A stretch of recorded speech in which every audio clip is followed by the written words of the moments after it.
I debated you on TV 4 to 6 weeks ago and you said we were weeks away from it. Now you're making condescending remarks because you can't defend the fact that this war is not going your way. Wait, one more time. Not going your way. Name one political concession. Name one political. Whoa, what the hell was that? Why did he get so upset over that? So when I saw the headline, I'm like, I can't wait to watch this tape, and maybe we'll have to Zapruder film it. The hand goes up and to the left, right? His hand wasn't even close to Scott Jennings' face. So what you're gonna see in this story is why the real reason Scott Jennings caught feelings over that. And one has to do with what happened in the segment.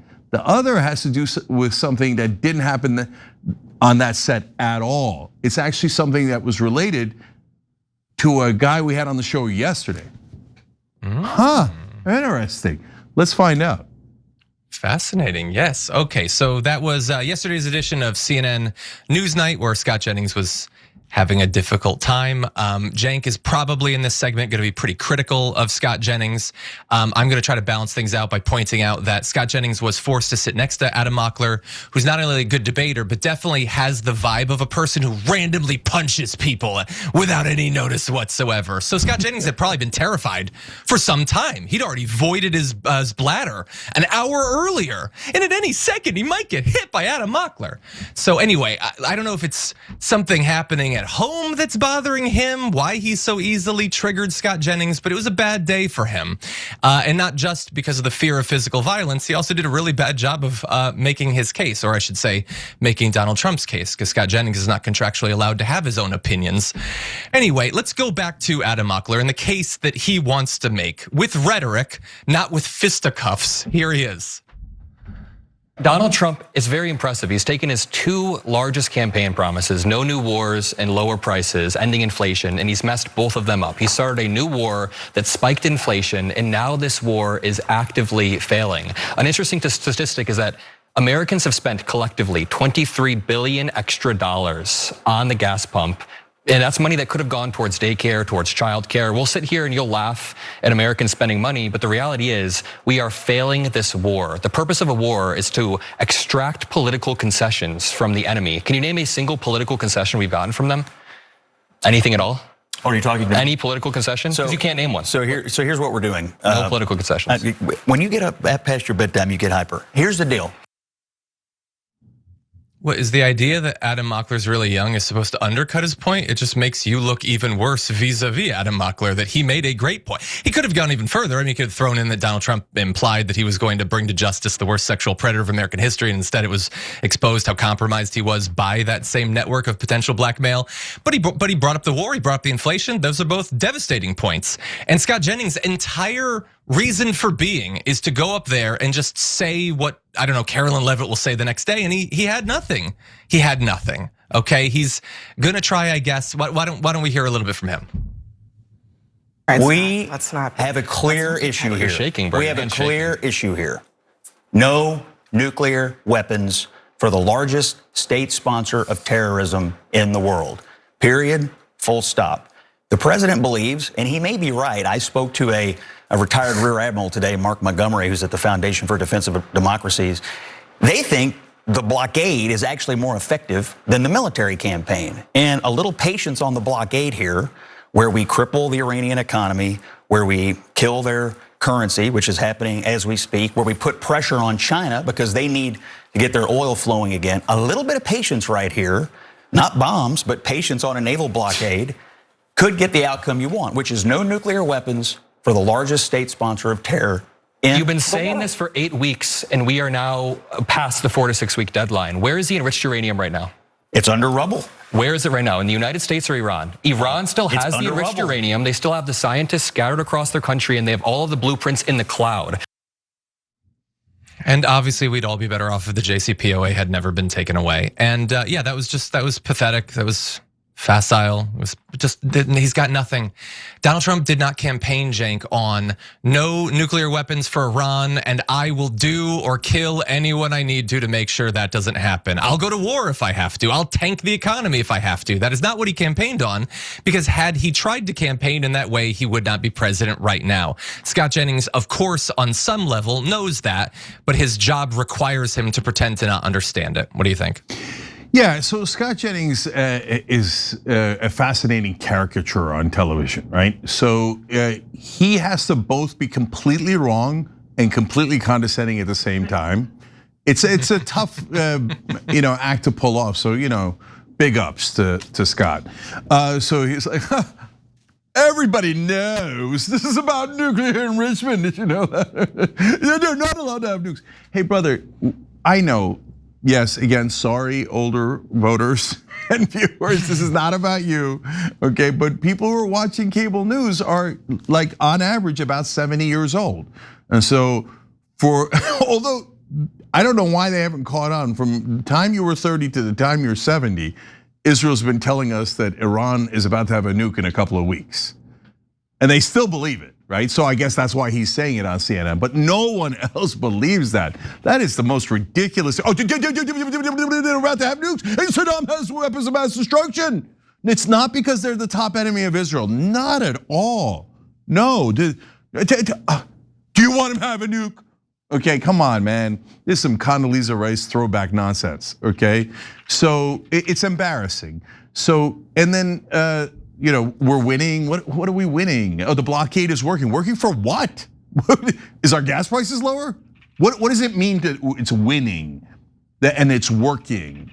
Look, one of the biggest problems with political media right now isn't just bias. It's how quickly the same story gets spun into two completely different realities depending on who's telling it. That's why I recommend Ground News. It's a website and app that pulls together reporting from across the political spectrum so you can compare how the same story is being covered, who's covering it, and what kind of narrative they're pushing. Take this story about Pete Hegseth refusing to rule out US troops on the ground in Iran. On Ground News, you can immediately see how differently outlets frame that same development. The Daily Signal downplays the danger by stressing that this isn't Iraq and that the war won't be endless. NBC, meanwhile, focuses on the key fact that Hegseth would not rule out American boots on the ground in Iran. Same story, two completely different realities. And Ground News makes that obvious right away. You can compare headlines side by side, see the bias distribution of the coverage, check the factuality ratings of the sources, and even see who owns the outlets behind the reporting. That matters because once you understand how stories are being framed, you start to see how public consent gets manufactured. Ground News also has a blind spot feed that highlights stories that one side of the political spectrum is barely covering. So you're not just trapped inside the version of the world your algorithm wants to feed you. If you're tired of being fed somebody else's narrative, I genuinely recommend Ground News. Go to ground.news/TYT or scan the QR code. Using our link gets you 40% off Ground News Vantage Plan, and you can also gift a subscription directly through Ground News. And what did we gain out of it? So Adam asked exactly the right question. What concessions have we gotten from the Iranians? And the answer is literally zero. In fact, since the war has begun, Iran has gone from potentially conceding things to asking for more things. They're like, now we're gonna charge for you going through the Strait of Hormuz. Thanks a lot for the war. Now we can make $2 million a ship. That's our new concession. It's not a concession, it's the exact opposite. And that's why Trump's flailing around. And he's like, I reject the welfare, and I'm winning, we're almost won. So, okay, fine. But so Scott has to mimic Trump, but in the annoying, condescending way that he does on air. Okay, but there's a second entity that Scott Jennings works for, not just Trump. In fact, just the night before, on Wednesday night, he was on with Ryan Grimm in a different panel, and Ryan was on with us last night. And I want you to watch this clip, and I didn't know a part of this. And so this is what might have actually got under Scott Jennings' skin. And so the very next night that he's on, he's itching to, launch on someone because he had no answer for what Ryan said. Here, watch. This is not personal, but there is so much kind of money pouring in to push us in that direction. Even Salem Media, where you do your show, right? Brad Parscale, who is the chief strategy officer there, is a registered foreign agent for the Israeli Ministry of Foreign Affairs. Like, this is an American, I think it's American, right? Salem, yeah. Salem. Yeah. It's an American media company whose chief strategy officer is a foreign agent registered for the state of Israel. And 30% of this company is owned by Larry Trump and Don Trump Jr. Like, what? So before we're talking about like who, what is America? Who should be an American? It's like, can we as Americans discuss this? Let's get Scott's response. Yeah. So you seem to have some issue with Israel having a presence in the United States, or Yes, even on American. I think we should be sanctioning Even- Israel. Yes. Even on American universities. I think they should be sanctioned. Yes. That was a right-wing crowd. They're speaking at Young Americans for Freedom. And Ryan's like, yeah, of course I have a problem with Israel. They should be sanctioned. They're like, ah! Scott's like, what? Wait. Everybody bow to Israel. Why aren't you bowing? Why aren't you? Salem, have I done well? Dear overlord Mossad agent that I work for, have I done well on television? I pushed the Americans into war. I don't know why the right-wing kids won't go along. You're supposed to die for Israel. That's what I get paid for. And so when he sees another young guy, Adam Mockler, and now embarrassing him on national television, he's like, that's why he's like, get your hand away from me, you young whippersnapper. You won't even kneel to Israel. I've been kneeling to Israel my whole life. Why won't you guys do it? Why am I the only one humiliated like this? That's my sense of it, John. The only other thing I want to add is when Ryan Grim points out, it is a little bit strange that the chief strategist would be a registered foreign agent for a foreign government's foreign policy. And he's like, but it seems like you don't want Israel to have a presence. Well, first of all, how about they have a presence in their own government? They can have that, and we can have a presence in our government. How about that? Are there any like Israeli media companies that are owned by US foreign agents? Like, I have a feeling not. And as you always say, I mean, what if it was a different country where like this big up and coming media outlet, it turns out has a registered foreign agent and it's Turkey or Mauritania or Estonia or what? Like the only one that you're supposed to pretend it's not highly suspicious is if it's they're getting paid by Israel.